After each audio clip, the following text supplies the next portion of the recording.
Bismillahirrahmanirrahim. Assalamualaikum warahmatullahi wabarakatuh. Alhamdulillah, wassalatu wassalamu ala rasulillah wa ala alihi wa sahbihi wa mawala.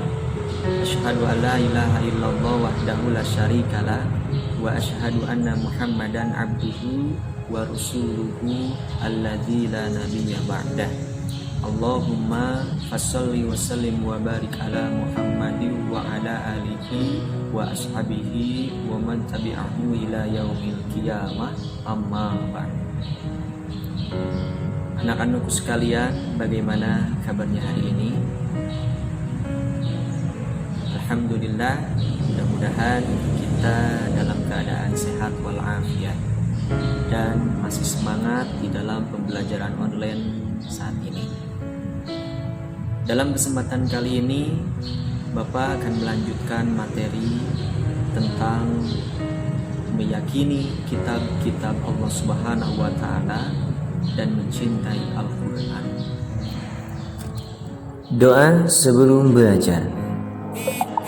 Bismillahirrahmanirrahim. Raditu billahi rabba wa bil islami dina wa bi muhammadin nabiyya wa rasula. Rabbi zidni ilman warzuqni fahman birahmatika ya arhamar rahimin. Adapun tujuan pembelajaran materi ini, yang pertama menjelaskan makna beriman kepada kitab-kitab Allah Subhanahu wa Ta'ala. Yang kedua, menjelaskan perbedaan isi kitab Al-Quran dengan kitab lainnya. Yang ketiga, mengidentifikasi persamaan kitab-kitab Allah. Yang keempat, menunjukkan dalil yang menjadi dasar iman kepada kitab Allah. Yang kelima, membacakan dalil yang menjadi dasar iman kepada kitab-kitab Allah melalui kiriman video. Pengertian iman kepada kitab Allah Subhanahu wa Ta'ala: percaya dan yakin dengan sepenuh hati bahwa Allah Subhanahu wa Ta'ala telah menurunkan kitab-kitabnya kepada para rasul untuk disampaikan kepada umat manusia. Diturunkannya kitab-kitab Allah Subhanahu wa Ta'ala ini merupakan anugerah bagi manusia. Kitab-kitab Allah Subhanahu wa Ta'ala tersebut juga dapat memberi jalan keluar terhadap setiap masalah dan kesulitan yang dihadapi oleh manusia. Dengan adanya kitab-kitab Allah Subhanahu wa Ta'ala ini, manusia dapat membedakan mana yang benar dan mana yang salah, mana yang bermanfaat dan mana yang mengandung mudorot. Dalil nakli tentang iman kepada kitab-kitab Allah Subhanahu wa Ta'ala. A'udzu billahi minasy syaithanir rajim.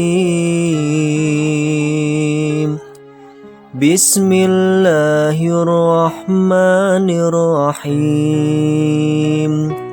Yahdi bihillahu man ittaba'a ridwanahu subulas salam wa yukhrijuhum minadh dhulumati ilan nuri biiznihi wa yukhrijuhum minadh dhulumati ilan nuri biiznihi wa yahdihim ila siratim mustaqim.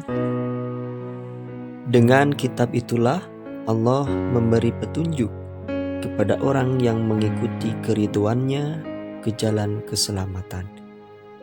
Dan dengan kitab itu pula Allah mengeluarkan orang itu dari gelap gulita kepada cahaya dengan izinnya dan menunjukkan ke jalan yang lurus. Adapun kitab-kitab Allah Subhanahu wa taala, yang pertama Taurat yang diwahyukan kepada Nabi Musa alaihi salam. Kedua, Zabur yang diwahyukan kepada Nabi Daud alaihi salam. Tiga, Injil yang diwahyukan kepada Nabi Isa alaihi salam. Dan yang keempat, kitab suci Al-Quran yang diwahyukan kepada Nabi Muhammad sallallahu alaihi wasallam.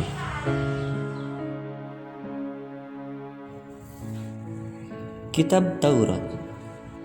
Kitab Taurat diwahyukan kepada Nabi Musa pada abad ke-12 sebelum Masehi. Nama Taurat berarti hukum atau syariat. Pada saat itu, Nabi Musa diutus oleh Allah untuk berdakwah kepada bangsa Bani Israel. Oleh karena itu, tepat sekali kalau kita meyakini bahwa kitab Taurat diperuntukkan sebagai pedoman dan petunjuk hidup bagi kaum Bani Israel saat itu. Adapun bahasa yang digunakan dalam kitab Taurat adalah bahasa Ibrani. Bismillahirrahmanirrahim. Walaqad atayna Musal kitaba la'allahum yahtadun. Dan sesungguhnya telah kami berikan Alkitab Taurat kepada Musa agar mereka Bani Israel mendapat petunjuk. Surat Al-Mu'minun ayat 49.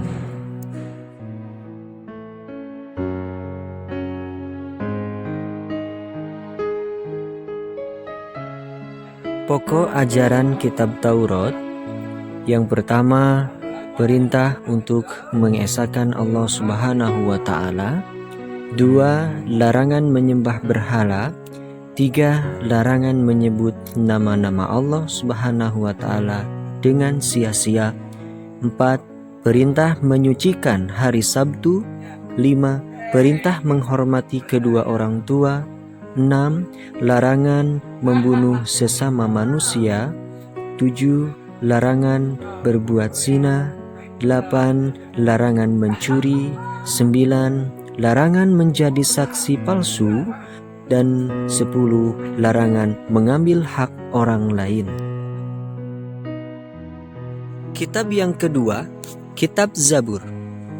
Kitab ini diturunkan pada abad ke-10 sebelum Masehi oleh Allah Subhanahu wa taala kepada Nabi Daud alaihi salam untuk bangsa Bani Israel dan umat Yahudi di daerah Yerusalem.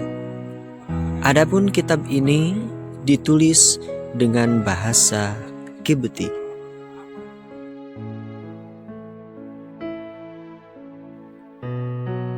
Bismillahirrahmanirrahim. Wa rabbuka a'lamu biman fis samawati wal ard. Wa laqad faddalna ba'dun nabiyyina 'ala ba'd. Wa atayna Dawuda zabura. Dan Tuhanmu lebih mengetahui siapa yang ada di langit dan di bumi, dan sesungguhnya telah kami lebihkan sebagian nabi-nabi itu atas sebagian yang lain, dan kami berikan Zabur kepada Daud. Surat Al-Isra ayat 55.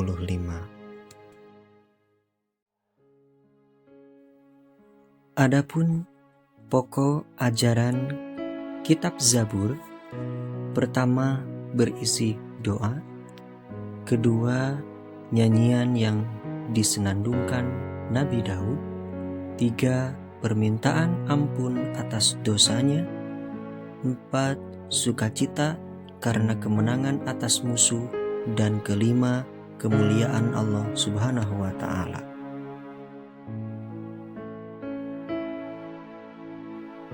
Adapun kitab selanjutnya yaitu kitab Injil.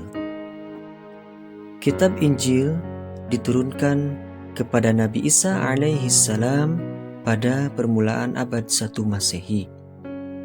Kitab Injil diwahyukan di daerah Yerusalem. Pada awalnya ditulis dengan menggunakan bahasa Suryani. Kitab ini menjadi pedoman bagi kaum Nabi Isa alaihissalam, yakni kaum Nasrani. Bismillahirrahmanirrahim. Qala inni abdullah ataniyal kitab wa ja'alani nabiyya. Artinya, dia Isa berkata, sesungguhnya aku hamba Allah, dia memberiku kitab Injil dan dia menjadikan aku seorang nabi. Quran Surat Maryam ayat 30. Pokok ajaran kitab Injil. Pertama, perintah untuk kembali mengesahkan Allah Subhanahu wa Ta'ala. Kedua, membenarkan keberadaan kitab Taurat. Ketiga, menghapus beberapa hukum dalam kitab Taurat yang tidak lagi sesuai dengan perkembangan zaman. Dan keempat, menjelaskan bahwa kelak akan datang kembali Rasul setelah Nabi Isa alaihissalam, yaitu Nabi Muhammad sallallahu alaihi wasallam.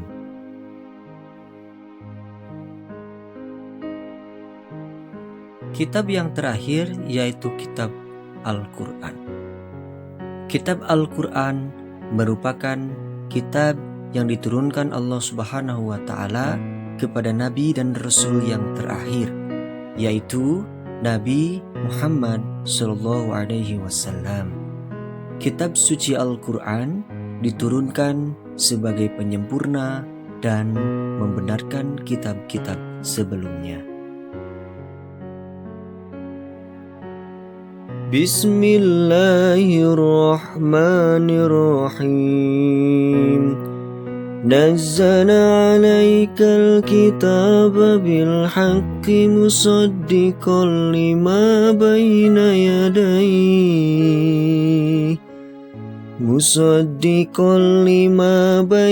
yadayhi wa anzalat Taurata wal Injil. Dia Allah menurunkan Alkitab, Al-Quran kepadamu dengan sebenarnya, membenarkan kitab yang telah diturunkan sebelumnya dan menurunkan Taurat dan Injil.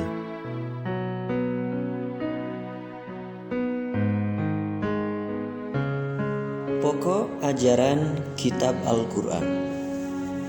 Pertama, akidah, yaitu mengesahkan Allah Subhanahu wa Ta'ala dan meyakini malaikat-malaikat Allah Subhanahu wa Ta'ala. Dua, akhlak, yaitu berkaitan dengan pembinaan akhlak mulia dan menghindari akhlak tercela.